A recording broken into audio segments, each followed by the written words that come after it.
Halo pemirsa, apa kabar Anda hari ini? Senang sekali Sarah dan Madlias dapat kembali menemani Anda dalam sebuah program talkshow yang syarat informasi inspiratif untuk Anda dan juga keluarga. Inilah Bincang Sehati.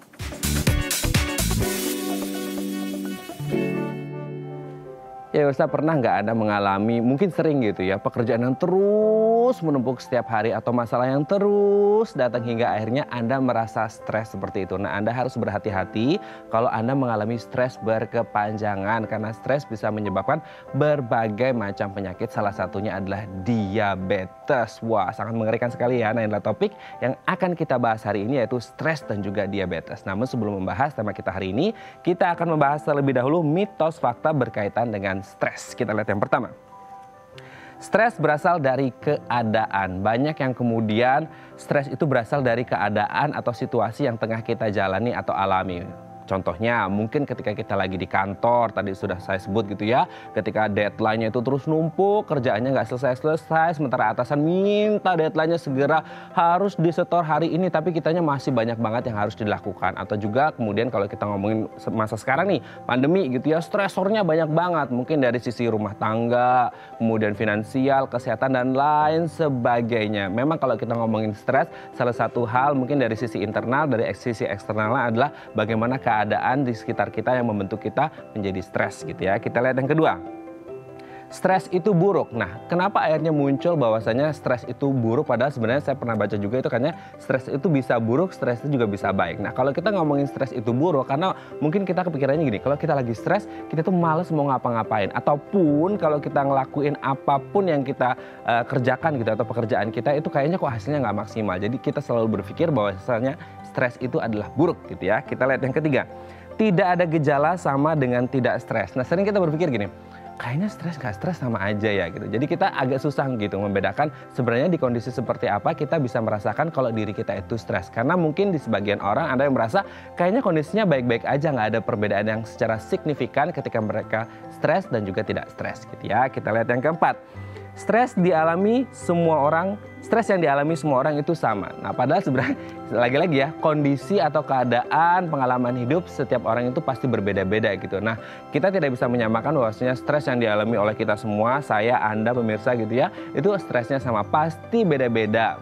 Entah itu dari alasannya, backgroundnya, dan kadarnya itu pasti beda-beda ya. Kita lihat yang terakhir. Yoga dan meditasi akan mengurangi stres. Nah, ini juga penting ya, apalagi kalau kita lagi stresnya tinggi banget itu, salah satu hal yang bisa kita lakukan adalah dengan melakukan yoga dan meditasi. Inhale, exhale, tarik napas, keluarkan napas. Ini bisa membantu kita lebih tenang dan bisa menyelesaikan masalah atau stres yang kita alami. Oke, itu dia tadi mitos fakta seputar stres dan kami akan membahasnya saat lagi. Tetap bersama kami di Bincang Sehati.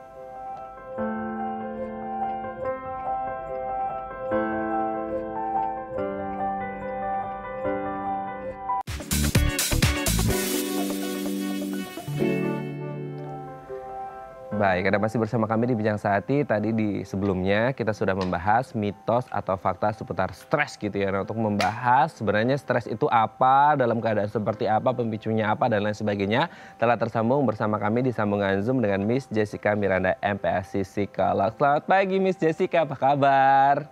Selamat pagi Mas Raden. Baik. Baik ya. Oke, semoga baik terus dan sehat terus gitu ya sama keluarga. Amin. Amin.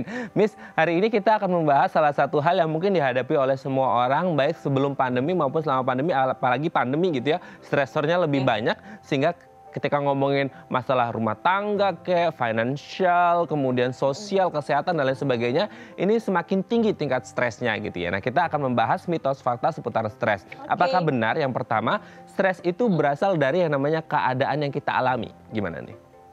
Yes, betul banget gitu. Nah, karena kalau misalnya kita bahas secara mitos dan fakta gitu ya, apakah stres itu berasal dari keadaan? Nah, kita bahas gitu ya dari penyebab stres. Nah, jadi dari penyebab stres itu sendiri ada dua, yaitu ada faktor internal dan faktor eksternal. Nah, jadi kalau misalnya stres yang berasal dari keadaan, itu yang disebabkan dari faktor eksternal. Gitu ya.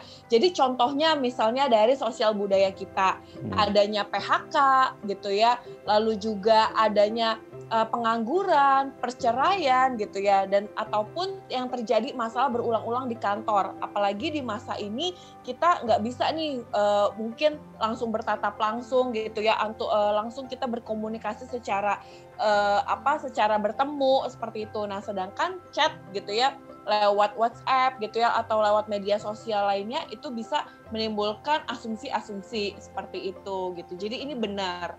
Oh, benar ya, memang kemudian keadaan yang terjadi di sekitar kita itu bisa meng-create stres juga gitu ya. Nah, tergantung karena tadi indikatornya atau faktor risikonya itu dari internal atau eksternal gitu ya, Miss ya. Bagaimana kemudian lingkungan membentuk kita, salah satunya mungkin masa pandemi di mana kemudian banyak input-input yang negatif gitu ya. Akhirnya berita-berita hoax, berita-berita tidak benar akhirnya masuk ke pikiran kita, akhirnya membuat kita jadi stres gitu. Yang awalnya kita fine-fine aja, akhirnya karena berbagai macam input yang negatif akhirnya kita juga ikutan stres gitu ya. Nah, apalagi mau tambahin sedikit, apalagi gitu ya sekarang itu untuk angka tingkat COVID itu kayaknya buka berbagai aplikasi gitu ya atau berbuka apa aja kayaknya langsung pertama kali yang kita lihat adalah gimana nih angka COVID, bagaimana nih penyebaran COVID. Jadi itu langsung memicu stres sih. Makanya perlu banget untuk membatasi gitu. Betul sekali ya, perlu membatasi dan kalaupun harus mencari informasi, informasinya harus dari sumber yang valid dari pemerintah gitu ya.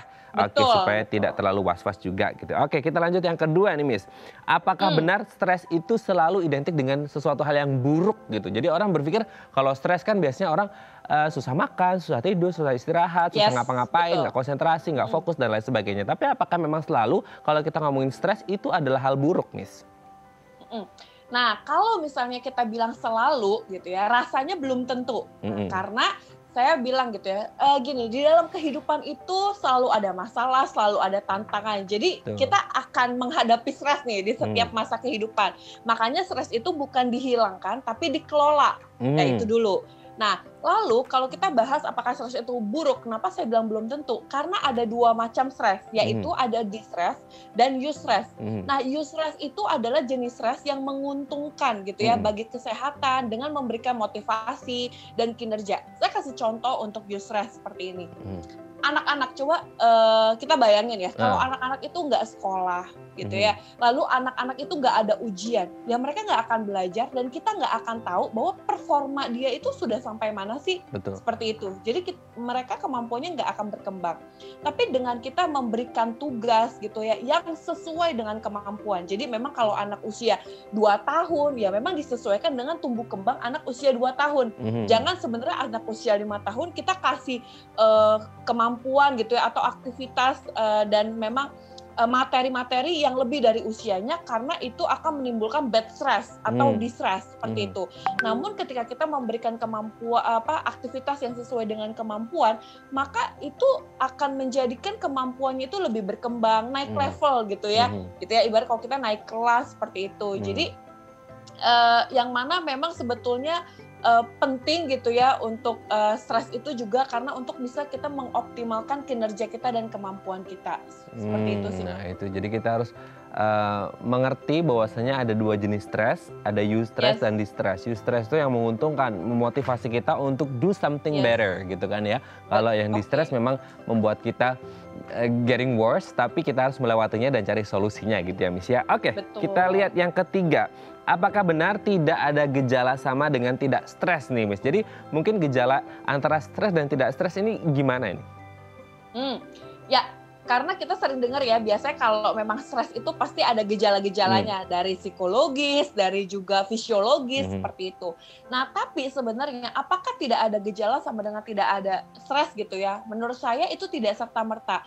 Karena perlu dipahami gitu ya, bahwa gejala yang seolah tidak muncul atau tidak terlihat itu itu belum tentu tidak stres. Karena contohnya gini ya, ada seseorang itu bisa memilih fight atau flight terhadap masalah yang dihadapi.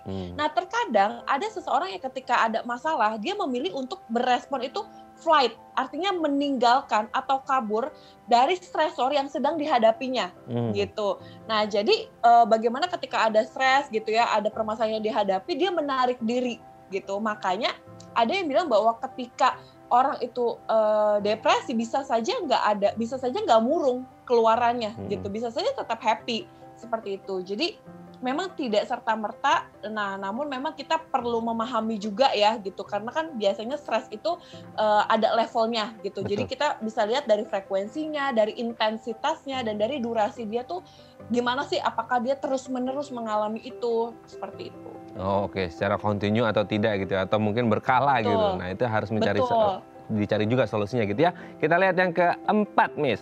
Apakah benar stres yang dialami semua orang itu sama? Sebenarnya kan kita hidup beda-beda gitu ya. Isi kepala kita beda, masalah kita beda, tapi apakah selalu sama atau gimana nih? Oke, nah kalau dari sini jawabnya memang tidak benar gitu ya. Karena stres itu atau kesehatan mental itu bukannya dikotomi gitu ya. Hmm. Jadi bukan hitam dan putih, tapi memang ada gradasinya, ada levelnya. Kalau saya sih suka bilang kayak warna lipstick ya gitu. Jadi ada variasinya, ada shade-nya gitu ya. Nah, jadi ketika seseorang mengalami stres itu antara satu individu dengan individu yang lain itu berbeda. Contohnya gini, misalnya buat saya masalah keluarga gitu ya, itu sangat penting dan jadi prioritas. Tapi buat orang lain masalah kerja adalah prioritas gitu ya. Belum lagi di dalam masalah keluarga atau masalah pekerjaan itu kan punya levelnya tersendiri ya gitu ya. Ada misalnya konflik antar teman atau dengan atasan, itu aja memberikan respon yang berbeda, memberikan level intensitas emosi yang berbeda. Jadi memang untuk rasa stres itu memang sangat mungkin sekali gitu ya berbeda gitu ya, mulai dari penyebabnya, gejalanya, dan cara menanganinya itu sangat individual sekali. Sangat personal sekali ya, karena ini memang tagline-nya adalah personal issue gitu ya. Jadi memang setiap orang pasti akan mengalami hal yang berbeda-beda tergantung dengan situasi, kondisi, dan juga pengalaman hidupnya gitu. Oke, kita lihat yang terakhir nih, Miss. Apakah benar yoga dan meditasi ini bisa mengurangi stres? Kan kalau yoga dan meditasi itu identiknya adalah ketenangan, kedamaian batin. Apakah memang selalu bisa mengatasi stres? Nah, untuk mencapai kedamaian kan, untuk menghilangkan stres kita harus tenang dulu. Nah, kalau orang stres kan agak susah untuk tenang nih. Gimana nih, Miss? Memang. Jadi kalau kita bilang selalu, menurut saya tidak juga gitu. Karena tergantung intensitas emosi juga yang dimiliki oleh seseorang gitu. Namun memang yoga dan meditasi menurut penelitian itu menjadi salah satu cara untuk mengurangi stres gitu ya. Jadi cara simple lainnya gitu ya, kita bisa memasang musik yang instrumental, terus kita menarik nafas panjang gitu ya sebanyak 30 kali dan secara perlahan. Karena gini, ketika kita stres gitu ya, kita kan mulai fokusnya kepada pikiran kita, kepada apa yang kita rasakan. Nah, dengan kita yoga dan meditasi, kita itu belajar untuk hidup here and now gitu. Jadi kenapa sih kita tarik nafas, terus kita membuang nafas secara perlahan, agar kita menyadari setiap hembusan nafas kita. Menyadari gimana sih bahwa detik jam itu, bunyi jam itu seperti apa. Jangan-jangan selama ini kita tidak sadar. Kita hanya sadar apa yang kita pikirkan, apa yang kita rasakan, tapi kita tidak sadar dengan apa sih yang terjadi di dalam sekeliling kita gitu ya, bunyi hembusan angin. Nah, itu gitu ya. Jadi memang ketika kita yoga dan meditasi itu kita lebih bisa menimbulkan rasa di dalam diri kita untuk kita lebih rileks lagi seperti itu gitu. Namun memang kalau kita sudah coba menangani sendiri gitu ya, namun intensitas emosi kita semakin hari kok rasanya semakin intens gitu, ada baiknya memang berkonsultasi dengan profesional psikolog atau psikiater terdekat sih, seperti itu. Oke, harapannya adalah ketika yoga dan meditasi kan ketenangan gitu ya, Miss. Nah kan untuk orang katakanlah seperti introvert gitu, kalau mereka akhirnya nggak mau yoga dan meditasi, salah satu yang bisa mereka lakukan untuk menyendiri dulu, me time dulu beberapa waktu, itu sebenarnya masih di tataran oke nggak sih? Untuk menyendirinya ini juga sekalau misalnya memang dia untuk me time gitu ya. Karena gini kan sebenarnya kalau kita katakan introvert atau extrovert itu kan bagaimana dia recharge energinya gitu ya. Jadi kalau extrovert itu ketika berkumpul dengan orang lain dia rasanya kayak recharge energi gitu, kayak baterai itu terisi penuh. Nah, sedangkan kalau introvert dia diam untuk mendengarkan musik sendiri. Jadi kalau untuk memang itu merecharge energinya oke gitu. Tetapi ketika intensitas emosinya sudah lebih intens gitu ya, jadinya ketika dia menyendiri kan lebih kemurung gitu ya, mengasihani diri sendiri. Nah, jadi menurut saya perlu kita waspadai penyebab dia itu apa ya gitu. Kalau memang dia sendiri, abis itu dia berkumpul lagi dengan teman-temannya, intinya intinya gini, apa yang dia ketika dia menyendiri atau ketika dia melakukan sesuatu itu dia untuk kemampuan kehidupan sehari-harinya itu tidak ada masalah gitu ya. Artinya tidak mogok sekolah, tidak mau makan gitu ya. Jadi sedangkan kalau memang dia me time-nya untuk menyendiri, artinya dia tetap melakukan aktivitas-aktivitas seharinya seperti itu. Oke, berarti boleh me time dalam tataran yang wajar, tapi tetap beraktivitas juga, nggak mengurung diri di kamar seharian, nggak ngapa-ngapain, nggak makan, nggak ketemu sama orang, malah yang ada dari stres, depresi, dan ya bisa jadi suicidal action itu yang tidak kita harapkan Yes, kan gitu betul. ya, Karena Miss gradasi Jessica. ya, Ya betul. itu semakin meningkat. Oke, baik, terima kasih Miss Jessica. Pagi hari ini sudah Oke. berbagi bersama kami di Bincang Sehati. Kita doakan semoga pandemi ini segera usai dan kita tidak mengalami Yes, stres yang amin. berkepanjangan gitu ya Miss ya. Oke, Terima kasih ya. Miss, sehat-sehat terus, salam untuk keluarga di rumah, Oke, selamat terima pagi. kasih Mas Raden, sehat selalu. Sehat selalu. Baik pemirsa, selanjutnya kita akan membahas tema kita hari ini, stres dan diabetes. Bagi Anda yang memiliki pertanyaan, Anda bisa menghubungi kami di nomor 021 290 3244 atau DM Instagram kami di @bincangsahatidayatv. Kami akan segera kembali.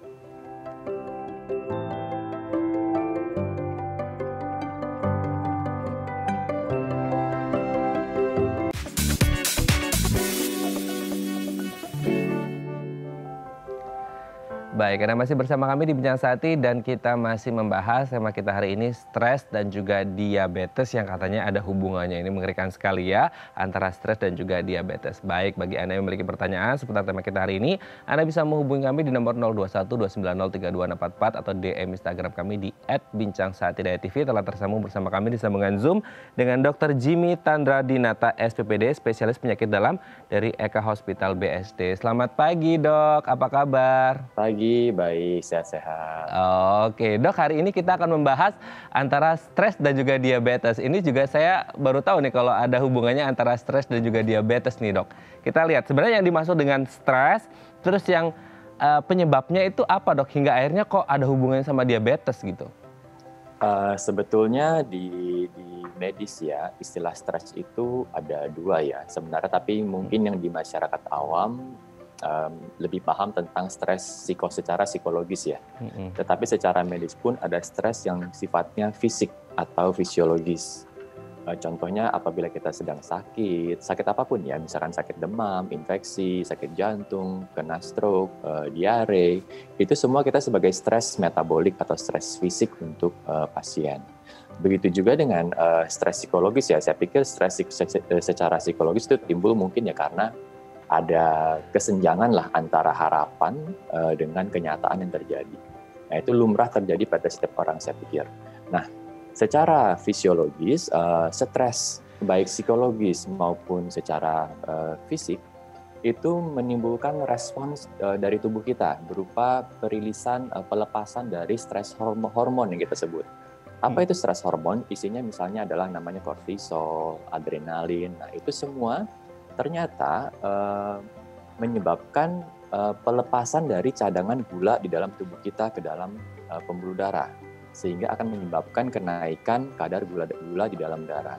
Sebenarnya ini merupakan suatu respons fisiologis dari tubuh kita untuk beradaptasi terhadap adanya stresor. Jadi intinya tubuh menyiapkan tubuhnya untuk mempunyai cadangan energi yang cukup untuk menghadapi stres tersebut, baik stres psikologis maupun stres fisik. Nah, permasalahannya adalah kalau seseorang mempunyai diabetes, ketika dia mempunyai stresor-stresor seperti ini, tentu akan berisiko meningkatkan kadar gula di dalam darahnya. Oh, oke dok. Nah, kalau berkaitan ngomongin stres gitu ya dok ya, kan biasanya identik di pikiran kita itu stres hubungannya dengan psikologis gitu. Nah, kalau Betul. secara fisiologis atau fisik dok, sebenarnya bisa kelihatan nggak sih kalau kita ngomongin fisik kan memang sesuatu yang bisa terlihat secara nyata oleh mata kita gitu. Kalau psikologis something yang invisible kan gitu, nggak kelihatan gitu. Tapi kalau fisik, stres fisik gitu, sebenarnya kita sebagai orangnya, subjeknya, atau orang lain yang melihat kita sebagai objek, sebenarnya bisa terlihat nggak sih dok secara langsung atau secara fisik gitu kalau orang mengalami stres gitu? Baik. Kalau stres secara fisik dalam arti pasien sedang sakit itu jelas terlihat. Pasiennya mungkin akan mengalami demam, ya, sesak napas, batuk ataupun diare gitu ya. Tapi kalau secara stres psikologis itu pun dapat menimbulkan keluhan-keluhan yang berupa fisik. Nah, ada yang disebut sebagai gejala psikosomatik misalnya. Jadi somatik itu artinya fisik badan, psiko itu kan psikis. Contohnya begini, apabila orang sedang mengalami gangguan cemas atau mempunyai sedang masalah yang berat, tentu dia akan merasakan sering berdebar-debar, sulit tidur, merasa gelisah, gitu. Dia merasa napasnya menjadi cepat atau kadang-kadang merasa sesak. Dan yang paling sering adalah gejala-gejala berupa gejala lambung. Dia akan merasakan kembung-kembung, mual-mual, atau merasakan asam lambung meningkat jadi perih di ulu hatinya. Nah, apabila orang-orang yang stres lain yang berupa gejala depresi misalkan, dia sedang bersedih, ada keluarga yang baru saja meninggal, atau habis mengalami trauma psikologis yang besar, mungkin saja dia akan mengalami perubahan pola makan. Dia mungkin akan lebih banyak berdiam, tidak nafsu makan, ya, mengurung diri. Nah, itu sebenarnya biasanya lebih tampak oleh orang-orang sekitar kita dibandingkan pasiennya. Pasiennya mungkin tidak akan menyadari gejala-gejala tersebut, tetapi biasanya orang-orang di sekitarnya yang merasakan, loh kenapa ada perubahan perilaku dari si pasien. Seringkali pula pasiennya bolak-balik mencari dokter, diberikan obat-obat yang bersifat simptomatik atau hanya meredakan gejala saja, tetapi kemudian enakan. Tetapi karena faktor stresor yang masih ada, gejalanya kan terus hilang timbul. Sehingga dia akan bolak-balik mencari dokter tuh untuk mencari tahu apa penyebabnya. Ternyata penyebabnya hanya psikologis. Psikologis ya dok ya. Tapi Iya. kalau ngomongin tentang stres ini kan memang sesuatu yang sangat luas sekali gitu ya dok ya. Dan ada juga berkata bahwasanya kayaknya perempuan tendensinya untuk stres itu lebih tinggi gitu. Karena mereka mainnya pakai perasaan, bukan seperti laki-laki yang mainnya sama logika kan, katanya gitu. Tapi apakah memang ada usia atau jenis kelamin tertentu yang rentan mengalami stres hingga akhirnya berdampak juga pada kesehatan mereka gitu dok? Secara usia saya pikir stres bisa dialami oleh usia berapapun, tetapi mungkin faktor stresornya yang bisa berbeda-beda. Misalnya pada usia pubertas, remaja, mungkin stresornya ya mungkin masalah pacar, teman, ujian, ya faktor stresornya. Kalau ketika usia 40-50, seringkali tanpa disadari kita sudah mulai melihat teman-teman sebaya kita sudah mengalami sakit berat, lalu kita mulai was-was atau cemas dengan kesehatan diri kita sendiri. Nah, itu penyebab macam-macam. Ketika sudah usia senja, kita mulai ditinggalkan oleh anak-anak kita, mulai hidup sendiri. Nah, jadi stresornya berbeda, tetapi dapat terjadi pada usia berapa saja. Apakah laki-laki atau perempuan yang sering mengalami stres? Saya pikir sama saja, cuma bedanya begini. Perempuan secara natural itu tentu sifatnya lebih organized, teratur, mempunyai ekspektasi tertentu dan mempunyai planning yang kuat. Biasanya begitu. Nah, akibatnya apa? Ketika suatu kenyataan itu berjalan berbeda dari ekspektasi atau rencana pasiennya, seringkali gangguan yang terjadi adalah gangguan cemas. Karena merasa was-was bahwa harapannya tidak akan tercapai karena tidak sesuai dengan perencanaannya. Bedanya dengan laki-laki cenderung cuek, tidak punya rencana, jalan terus. Tetapi apabila dalam suatu hari mengalami kegagalan, justru dia akan jatuh ke dalam kondisi yang namanya depresi karena tidak ada persiapan sama sekali. Jadi akan jatuh ke dalam kesedihan yang mendalam. Bedanya itu. Oh, oke. Nah, pertanyaannya kemudian adalah kalau tadi kita udah ngomongin stres gitu ya, psikologis, fisiologis atau fisik gitu ya dok ya. Nah, sebenarnya kalau hubungannya stres dengan penyakit fisik gitu ya dok ya, kan kita pernah juga gejala psikosomatis gitu ya, katanya dari pikiran bisa sakit fisik gitu. Nah, sebenarnya kalau stres ini juga bisa menimbulkan penyakit fisiologis juga kah dok? Dan contoh-contohnya seperti apa? Apakah juga termasuk yang kita bahas hari ini diabetes gitu?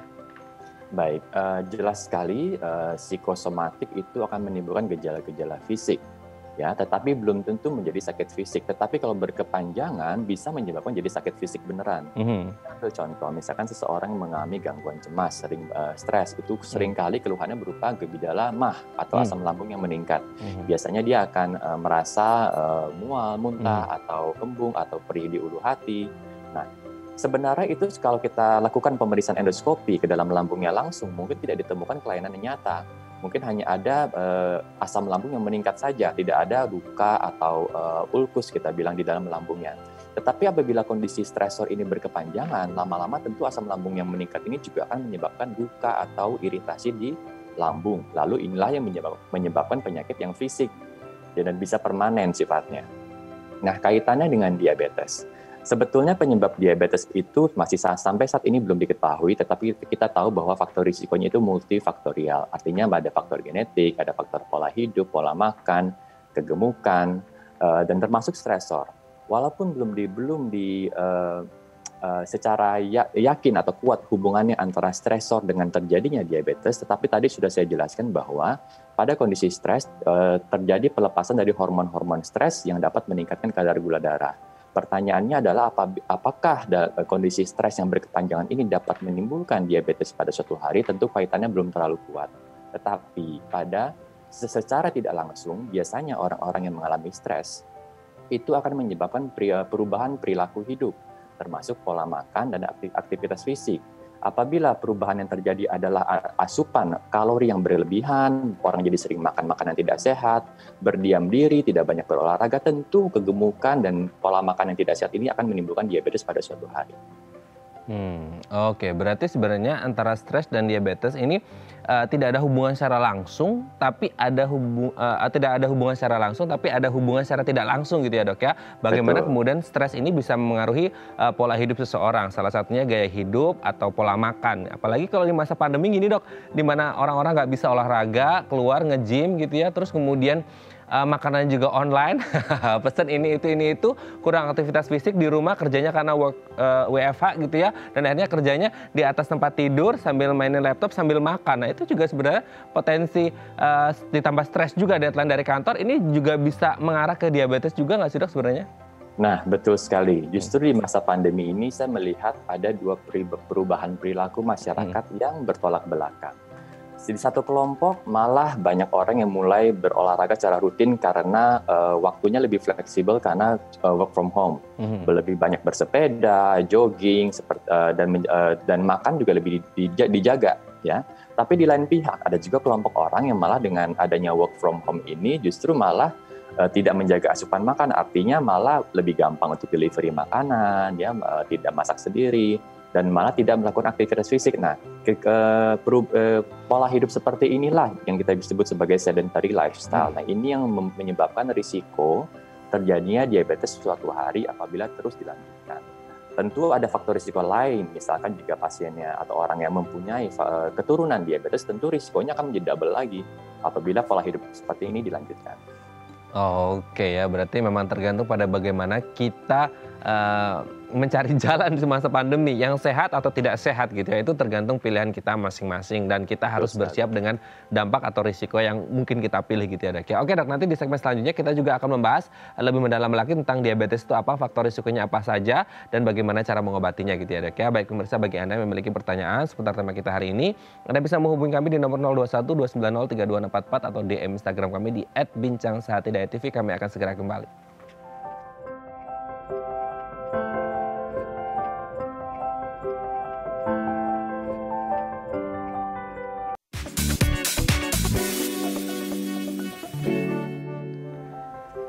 Baik, Anda masih bersama kami di Bincang Sehati dan kita masih membahas tema kita hari ini, stres dan juga diabetes, masih bersama dengan Dr. Jimmy Tandra Dinata, SPPD, spesialis penyakit dalam dari Eka Hospital BSD. Kita lanjut lagi.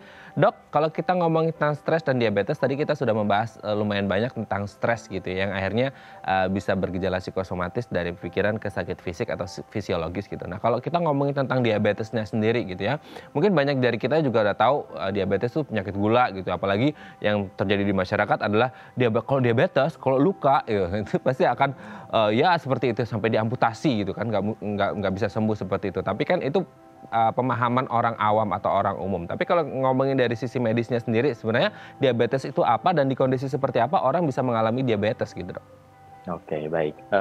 Betul, intinya diabetes adalah suatu kondisi kronik, penyakit kronik, artinya penyakit jangka panjang, yang ditandai dengan kenaikan gula di dalam darah yang melebihi normal, yang diakibatkan oleh gangguan dari hormon insulin, baik jumlahnya kurang atau kerjanya yang tidak efektif. Jadi saya terangkan dulu sedikit tentang hormon insulin. Jadi insulin adalah hormon di dalam tubuh kita yang berfungsi untuk mengontrol atau mengatur. Dia itu berfungsi itu memasukkan gula dari dalam darah ke dalam sel-sel tubuh. Apabila hormon insulin ini kurang atau kerja yang tidak efektif, tentu ada terjadi gangguan dari masuknya glukosa ke dalam tubuh. Akibatnya gula di dalam darah akan menumpuk, lalu timbul kondisi yang namanya diabetes. Nah, kondisi apa yang membuat seseorang berisiko mengalami diabetes? Tentu banyak faktor risiko. Pertama dari segi keturunan, adanya genetik, ya, kemudian pola makan yang tidak sehat, kemudian berat badan yang berlebih, usia juga berkontribusi, ya, terutama usia lebih dari 45 tahun ya, untuk diabetes tipe 2, kemudian juga mempunyai kelainan metabolik lain, misalkan sudah punya darah tinggi, punya kolesterol tinggi, atau wanita yang pernah hamil dengan berat badan bayinya itu lebih dari 4 kilo, itu sudah ada risiko terjadinya diabetes. Bahkan dari bayi pun bisa dilihat gitu ya dok ya, bagaimana kemudian kerentanan si bayi ini gitu ya? Oh bukan, sorry. Untuk si wanita hamilnya. Jadi kalau kita pernah melahirkan, wanita pernah melahirkan dengan berat badan bayinya yang lebih dari 4 kilo, itu berisiko terkena diabetes. Atau selama hamil, dia mengalami kondisi diabetes gestasional, yaitu diabetes yang hanya terjadi pada masa kehamilan. Setelah melahirkan mungkin dia akan kembali normal, tetapi dengan pernah mengalami diabetes gestasional itu, si wanita ini sudah berisiko mengalami diabetes pada kemudian hari. Oh, berarti sudah muncul istilahnya bibitnya gitu. Bagaimana kemudian si perempuan ini menjaga pola hidup yang sehat juga gitu ya, gaya hidup, pola makan dan lain sebagainya gitu dok. Tadi dokter juga menyebut bagaimana diabetes itu terjadi karena kondisi hormon insulin yang kurang gitu ya untuk kemudian menyuplai gula ke dalam tubuh, akhirnya mengendap semuanya di aliran darah seperti itu. Nah, itu yang disebut dengan diabetes gitu. Nah, apakah ini juga berarti, kan saya sering ngeliat itu dok, ketika orang sakit diabetes itu banyak yang kemudian mereka suntik hormon insulin. Nah, ini berarti memang semua penderita diabetes harus suntik hormon insulin atau seperti apa berarti? Baik, tidak sebetulnya ya. Jadi memang kesulitannya sampai saat ini kita belum menemukan hormon insulin yang dapat diminum. Jadi hanya masih berupa suntik. Tentu tidak semua orang akan nyaman menggunakan insulin secara suntik. Makanya kita masih dapat menggunakan obat-obat oral dari minum ya. Pada prinsipnya penanganan diabetes tidak melulu mengenai obat ya, tapi juga mengenai perubahan lifestyle. Jadi pada langkah pertama adalah memahami dulu apa itu diabetes, kemudian melakukan penjagaan asupan makan atau diet, kemudian menjaga berat badan, artinya mencapai berat badan ideal, lalu beraktivitas fisik yang intens atau berolahraga. Kemudian yang keempat baru kita bicara obat. Nah, obat-obatan ini ada obat minum, ada obat yang suntik. Pada prinsipnya, karena tadi diabetes adalah terjadinya gangguan pada hormon insulin, obat-obat ini kurang lebih biasanya, tidak semua, tapi rata-rata itu bermain pada metabolisme dari cara kerja insulin ini. Jadi obat-obat ini ada yang merangsang tubuh kita untuk memproduksi lebih banyak hormon insulin. Ada juga obat-obatan yang bekerja memperbaiki kerjanya insulin, walaupun insulin jumlahnya sama, tetapi dia memperbaiki kerjanya sehingga dia bisa lebih efektif. Oke dok. Sebelum lanjut dok, ini sudah ada DM Instagram dari pemirsa kita. Kita akan bacakan dok, ini dari @rayita. Dok, kalau stres itu saya inginnya makan yang manis, namun keluarga saya juga ada yang kena diabetes nih. Nah, apakah kebiasaan dan kondisi keluarga akan berdampak kepada saya gitu ya, untuk menderita diabetes juga? Nah, dari @rayita. Jadi ini kalau stres, nah ini stres, pinginnya makan yang manis gitu dok, tapi di keluarganya ada riwayat diabetes. Nah ini sebenarnya akhirnya pengaruh juga nggak sih dok sebenarnya ke kesehatannya @rayita ini sendiri? Nah baik, jadi dengan adanya keluarga yang sudah punya diabetes, tentu dia sudah punya satu poin faktor risiko terjadi diabetes. Tentu dia dari sejak muda kalau bisa sudah menjaga pola hidup yang sehat termasuk pola makan. Nah asupan yang manis-manis ini masalahnya apa? Biasanya tinggi kalori. Nah makanan yang tinggi kalori lama-lama apabila berlebihan tentu akan berisiko meningkatkan berat badan. Berat badan yang berlebih juga nanti akan menjadi satu faktor risiko lagi terjadi diabetes. Jadi kalau misalkan mau jangan sampai faktor risikonya double-double, tentu pola makan yang banyak manis-manis ini tentu harus dikurangi supaya berat badan tidak berlebih. Jadi mungkin saran saya pelampiasan dari atau cara kita mengatasi stres jangan dilampiasin kepada makan makanan yang manis-manis. Carilah langkah-langkah lain yang lebih sehat saya pikir, misalkan dengan banyak justru dengan berolahraga, mencari hobi yang lain yang tidak mengorbankan dari segi kesehatan. Oke, carinya itu pelampiasan stresnya itu sesuatu yang positif gitu ya. Betul. Jangan kemudian keluarga sudah ada riwayat diabetes, stresnya larinya ke makanan yang manis. Wah, ini mendekati kandang harimau sebenarnya gitu kan. Semakin menyeramkan gitu ya. Semoga ini bisa menjawab pertanyaan dari @rayita. Dok, kalau lanjut lagi, kalau secara umum, tadi di awal kan saya juga udah nyebut gitu ya, kalau diabetes itu identik di mata orang umum itu ada yang kering, ada yang basah gitu. Ya mereka sering bilang yang basah nih yang ngeri banget nih karena kalau udah luka nggak bisa sembuh dan jalan akhirnya adalah amputasi. Belum lagi kalau akhirnya menjalar kemana-kemana. Nah sebenarnya kalau ngomongin tentang tipe atau jenis dari diabetes ini sendiri, ada tipe atau jenisnya nggak sih dok? Kita sebagai orang umum kan taunya diabetes kering sama basah gitu. Nah sebenarnya ada nggak diabetes kering sama basah dan itu betul atau tidak gitu? Oh baik, sebetulnya tidak betul ya. Mungkin itu karena persepsi awam. Kalau awalnya itu barangkali karena masyarakat melihat luka pada kaki pasien diabetes, ada yang tipenya kering, ada yang tipenya basah. Sebetulnya tapi dari segi diabetes tidak ada pembagian diabetes tipe kering dan tipe basah. Kita bicara soal luka dulu dan kering. Biasanya kalau luka yang kering itu timbul karena adanya penyumbatan pembuluh darah. Sehingga darahnya tidak mengalir kepada ujung sampai ke ujung kaki sehingga kakinya menjadi menghitam. Jadi kering sebetulnya karena nggak ada aliran darah. Ya. Sedangkan pada yang basah biasanya timbul karena faktor infeksi. Jadi begitu ada infeksi keluar nanah, cairan, nah itu jadi tampak basah di mata masyarakat awam. Makanya disebut ada yang kering dan basah. Tetapi dari segi diabetes kita tidak membedakan dari segi diabetes tipe kering dan tipe basah itu tidak ada. Secara internasional kita bagi diabetes menjadi 4 tipe, yaitu tipe 1, tipe 2, diabetes gestasional dan diabetes tipe lain. Yang paling sering dialami masyarakat di dunia termasuk Indonesia adalah diabetes tipe 2. Pada tipe 1 lebih sering terjadi pada usia anak atau remaja. Pada prinsipnya pada diabetes tipe 1 hormon insulin itu tidak ada atau kurang sekali. Sehingga biasanya justru terjadi pada awal-awal usia saat masih muda.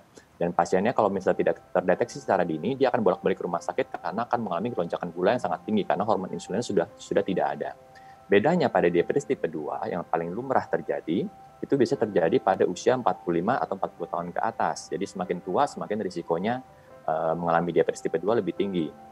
Itu terjadi karena insulinnya ada, tetapi kerjanya tidak optimal. Artinya dia tidak mampu secara optimal atau efektif memindahkan gula dari dalam darah ke dalam sel-sel tubuh. Dan biasanya hal ini ditimbulkan karena kondisi obesitas, jadi berat badan yang berlebih. Jadi maka kita sebut pada diabetes tipe 2 terjadi kondisi yang namanya resistensi insulin. Jadi insulin tidak dapat bekerja secara efektif atau optimal. Oh, oke. Dari jenisnya sendiri ada sekitar 4 ya, 4 jenis, 1, 2, 3, dan 4. Dan Indonesia sendiri ini lebih banyak yang kedua, resistensi insulin itu tadi ya dok ya. Tapi kalau kita ngomongin tentang berbagai macam jenis dari diabetes ini sendiri, pertanyaannya kemudian adalah ini sebenarnya kalau ngomongin diabetes gitu ya, ini sebenarnya penyakit yang bisa diobati secara total, artinya sembuh total 100%, atau sebenarnya dia ini penyakit jangka panjang yang sebenarnya nggak bisa diobatin, cuma bisa dikontrol aja gitu. Karena kan, nah apakah keempat-empatnya ini sama statusnya atau beda-beda atau seperti apa? Dan khususnya kalau di Indonesia yang tipe 2 ini seperti apa dok? Baik. Kalau dari 4 tipe tadi, yang kita boleh bilang penyakit seumur hidup adalah diabetes tipe 1 dan tipe 2. Diabetes gestasional masih tinggi kemungkinannya untuk sembuh setelah masa kehamilannya selesai, karena dia hanya timbul pada masa kehamilan.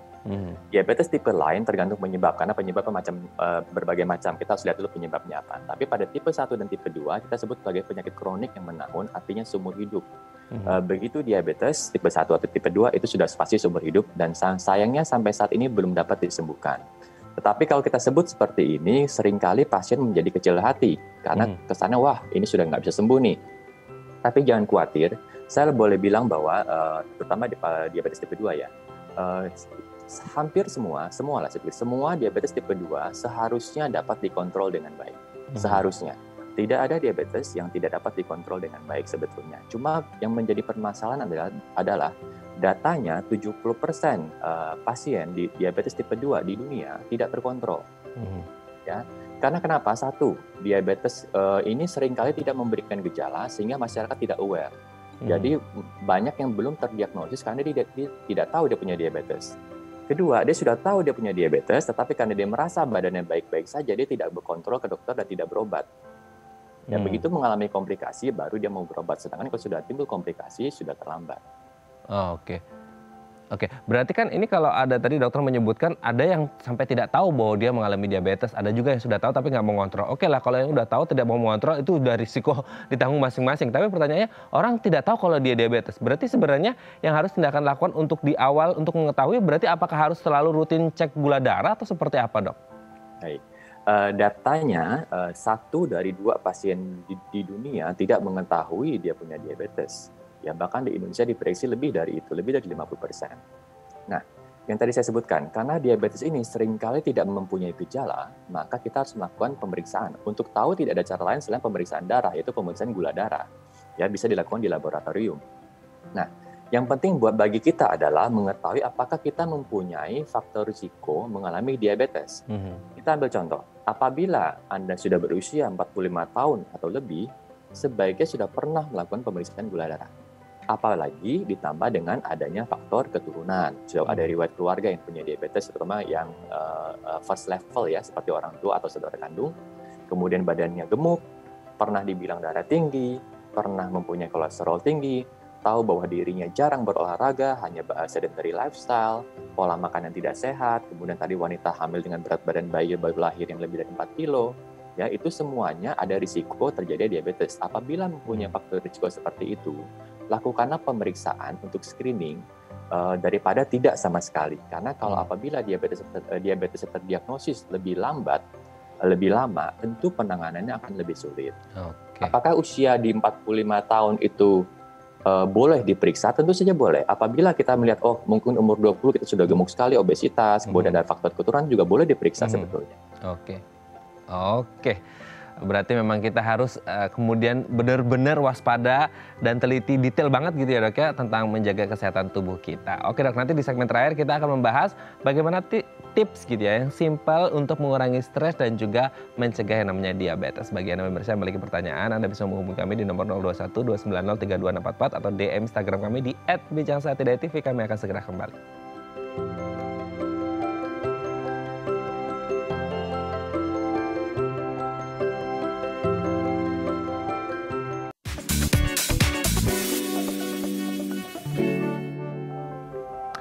Baik, Anda masih bersama kami di Bincang Sehati dan kita masih bersama dengan Dr. Jimmy Tandra Dinata, SPPD, spesialis penyakit dalam dari Eka Hospital BSD. Dok, di segmen terakhir ini kita akan membahas beberapa tips untuk mengurangi stres dan mencegah diabetes ya dok. Kita lihat yang pertama, pola makan sehat. Ini nomor 1 ya dok ya untuk kemudian bisa mengendalikan antara stres dan juga diabetes gitu dok. Tetap diabetes mau dari awal atau sampai akhir, sudah berapapun derajatnya, ya itu diet atau menjaga asupan makan adalah langkah yang sangat-sangat penting. Jangan cuma ngandelin obat. Banyak pasien yang juga hanya mencoba mengandalkan obat tapi makan masih sembarangan. Tentu itu tidak ideal sama sekali. Dokter juga pengen mengurangi jumlah obat kalau bisa. Jadi asupan makan yang sehat, saya pikir sebagian besar masyarakat sudah paham lah ya. Tentu hindari fast food, makanan yang tinggi lemak, yang tinggi kalori, untuk mencegah obesitas, termasuk gula ya. Jadi tendensi masyarakat perkotaan saat ini adalah tidak mengetahui jumlah kalori yang dia makan. Jadi orang masih patokannya adalah kenyang sebetulnya. Jadi kalau saya belum kenyang berarti kalorinya belum cukup. Padahal banyak makanan yang kalorinya mungkin volumenya lebih kecil dibandingkan makan besar kita sehari-hari, tetapi jumlah kalorinya bisa lebih 2 kali lipat dibandingkan makan besar. Kita ambil contoh misalnya. Sadar tidak di dalam 1 sendok makan saus tomat misalnya sudah mengandung 1 sendok teh gula pasir. Tidak ada yang sadar kan? Jadi banyak hidden sugar di dalam makanan kita sehari-hari. Contoh lagi, sepotong kue tart kecil saja. Kalau kita lihat kalorinya, barangkali kalorinya sudah setara dengan kita makan 1 piring nasi putih dengan lauk dan sayur. Padahal makan sepotong kue kecil tidak mengenyangkan buat perut kita. Jadi jangan sampai dia sudah sarapan, misalkan sudah makan besar, tapi kemudian ngemilnya masih kue tart 1 potong kecil. Itu sebetulnya kalau kita hitung kalorinya, itu mungkin sudah 2 kali makan besar sebetulnya. Dan yang menyebabkan seringkali kita mengalami kenaikan berat badan tanpa kita sadari. Karena kita tidak tahu jumlah kalori yang kita makan sudah melebihi dari kebutuhan kita sehari-hari. Oke, berarti memang harus memperhatikan 3J ya, jumlah, jam, dan jenisnya gitu ya dok ya. Betul sekali. Nah ini juga berkaitan dengan berat badan ideal juga penting gitu ya dok ya berarti ya? Ya, sudah terbukti apabila seseorang yang mempunyai diabetes dan berat badan yang berlebih, setelah dia berhasil menurunkan berat badan, kadar gula darahnya pun akan ikut turun. Dan turunnya juga bisa bermakna, bahkan pada beberapa pasien yang mungkin diabetesnya belum berlangsung terlalu lama, dengan cukup dia menjaga asupan makan, lalu menurunkan berat badan saja, gulanya bisa kembali normal tanpa memerlukan bantuan obat. Jadi aktivitas fisik terbukti sekali olahraga ya, dapat menurunkan kadar gula darah. Nah, olahraga berapa lama yang dianjurkan? Saat ini dianjurkan adalah minimal 150 menit per minggu. Atau apabila kita buat dalam hari, mungkin 30 menit selama 5 hari dalam seminggu. Atau 1 jam selama 3 hari dalam seminggu. Oke, selanjutnya adalah yang berhubungan dengan tema kita hari ini, Dok. Mengelola stres dengan baik. Stres timbul akibat adanya perbedaan antara kenyataan dengan ekspektasi dari kita. Seringkali lingkungan tidak dapat kita kontrol. Yang dapat kita kontrol adalah diri sendiri. Jadi saya pikir yang lebih baik adalah bagaimana kita memperbaiki respons kita terhadap masalah yang kita hadapi. Jadi jangan sampai apabila ada stres, kita justru melampiaskannya kepada pola-pola hidup yang tidak sehat. Misalkan malah menjadi berdiam diri, tidak mau bergerak, kemudian melampiaskannya kepada makanan-makanan yang enak untuk mencari kesenangan diri untuk mengatasi stres itu. Jadi itulah yang harus diubah. Jadi carilah kegiatan-kegiatan untuk mengatasi stres yang lebih positif dan tidak merusak gaya hidup yang sehat. Oke, olahraga juga penting, Dok? Olahraga sangat penting dan bahkan olahraga dapat meningkatkan happy hormone. Jadi ketika kita olahraga secara rutin, kita juga akan melepaskan diri dari stres. Oke, happy hormone juga mungkin bisa dilakukan, bisa keluar kalau kita melakukan hobi kita, salah satunya berkebun mungkin ya, Dok ya? Ya, boleh di tengah pandemi ini ya berkebun, menanam menjadi hobi baru yang mulai ngetren saat ini ya. Saya pikir itu kegiatan yang sangat positif. Oke, melakukan hal-hal yang positif, apalagi di masa pandemi, stresornya banyak. Kalau bisa jangan stres, karena stres bisa mengakibatkan diabetes walaupun secara tidak langsung gitu ya. Baik, terima kasih Dr. Jimmy hari ini sudah berbagi bersama kami di Bincang Sehati. Kita doakan semoga kita semua tidak stres, kita tidak diabetes, pandemi segera usai, dan kita sehat-sehat terus dan bisa liburan lagi gitu ya, Dok ya. Baik, terima kasih Dr. Jimmy, sehat-sehat terus. Salam untuk keluarga di rumah dan teman-teman di Eka Hospital BSD. Selamat pagi, Dok. Pagi, mari. Baik, pemirsa, bagi Anda yang memiliki kritik dan saran, Anda bisa menghubungi kami di nomor 0889 8100 5000 atau Anda bisa follow media sosial kami di @bincangsehati.id. Saya Raden Matlias pamit, sampai jumpa dan selamat berakhir pekan.